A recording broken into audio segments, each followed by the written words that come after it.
The fastest forever. Marc Marquez, the King of Kings. Good afternoon, everyone. Let's not play around here. When we talk about speed on two wheels, the kind of speed that bends physics, twists logic, and makes even seasoned gladiators shake their heads, there's only one name that sits above all: Marc Marquez. The title today is The Fastest Forever, and I mean it. This isn't me trying to predict the future. This is about what's already written in blood, sweat, and asphalt. What this man has done isn't up for debate. It's already immortal. Here's the thing. You don't wake up one day and suddenly become the fastest man alive. You don't just throw a leg over a prototype beast and start bending time. No.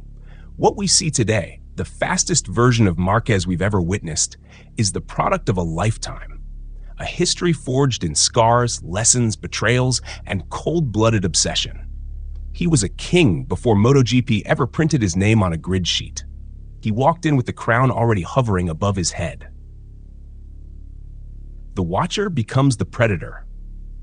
Marc wasn't born reckless. He was born observant. He was the kid sitting in silence, absorbing everything like a thief planning the perfect heist. While other kids dreamed of being Rossi or Duhan or Pedrosa, Marc was studying them like prey. He wasn't fantasizing. He was dissecting. He saw Rossi's game of psychological warfare, the way the doctor didn't just ride bikes but broke souls. He studied Duhan, who ruled the 500cc beasts with iron fists and no mercy. He analyzed Pedrosa's surgical precision, inch perfect, light as silk yet sharp as a razor. And then came Casey Stoner, the ghost, the anomaly, the man who slid reality itself.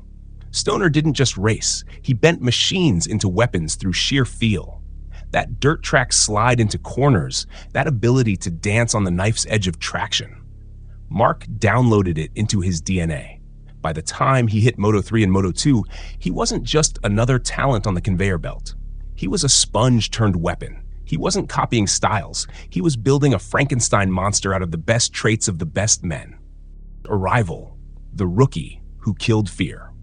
Fast forward to 2013. Marquez lands in MotoGP. A rookie. But let's be clear, he didn't arrive like a wide-eyed kid. He arrived like a wolf wearing a rookie's jacket. There was no settling in. His opening season wasn't a debut. It was an invasion. Jerez, last corner, that infamous move on Jorge Lorenzo, the reigning metronome of MotoGP.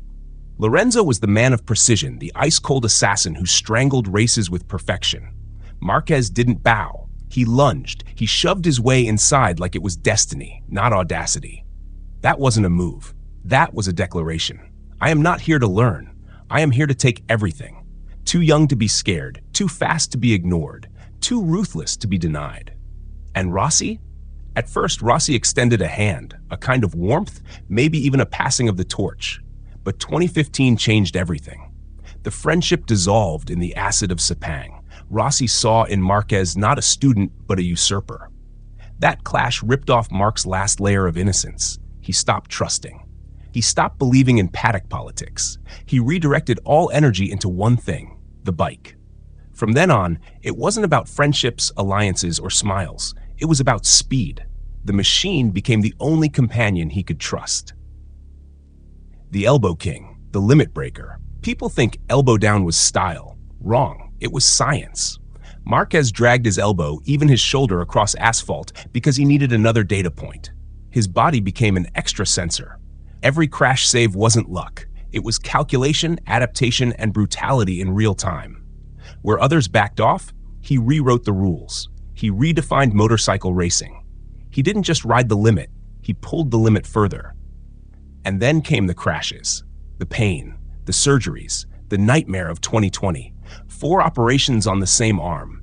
People whispered that the king was done, that the throne would gather dust, that the crown had slipped for good.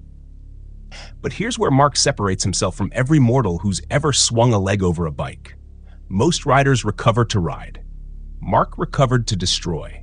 He rewired his style. He became smoother, more precise. He turned pain into calculation. He learned to win with half a body that once terrorized grids at full power. What other rider has fought battles with screws in their arm, blurred vision, and yet still found a way to scrape podiums? That's not luck. That's obsession.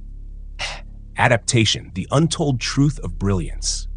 He will be fastest, and the biggest untold truth behind his brilliance isn't just courage, aggression, or reflexes. It's adaptation. Give him a bike with no aero, he'll drag it sideways through hell and still beat you by seconds. Give him today's machine with wings, tunnels, and electronics, he'll carve through the future like he designed it himself. He has evolved through every update MotoGP has thrown at him. Fuel limits, tire wars, downforce, seamless gearboxes. He absorbed them all. The machine changes, the man doesn't. He adapts, always. That's why he's untouchable. Because while others whine about updates, setups, and maps, Marquez just learns, and learns again. The pain that built a monster. Make no mistake, Marc isn't just speed, he is pain weaponized. Behind every lean angle is a scar. Behind every save is a bone that almost broke. Behind every smile on the podium is a war he fought in silence. He's crashed more than most riders have finished races. He's walked through fire, drowned in rehab sessions, and clawed his way out of injury hell where lesser men would have signed retirement papers. You want to know why nobody can touch him? Because he's already been to places so dark and so deep that every lap on Sunday feels like daylight to him. He doesn't ride for comfort. He doesn't ride for survival. He rides for domination. Immortal on track? Luck? If you say it's luck, you're in amnesia. Marquez has bled too much to let anyone reduce this to fortune.